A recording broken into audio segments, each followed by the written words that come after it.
Вторая часть ремонта зоны для обуви. Привет, меня зовут Инна, мне 20 лет, и я делаю ремонт в своем доме. Здесь на стенках была нанесена краска, которая благополучно и легко отдиралась, масляная. Мне это очень понравилось. Потом будет это все прогрунтовано. Тут у нас мы отвлекаемся на нежности с моим любимым Марсиком. Скучал он за мной, пока хозяйка работает. Потом будет все прогрунтовано и зашпаклевано.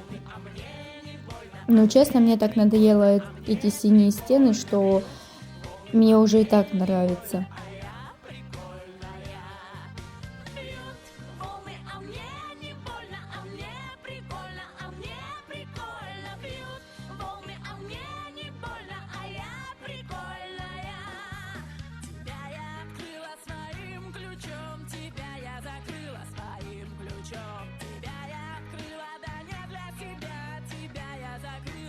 Выбросила, бьют волны, а мне не больно, а мне прикольно.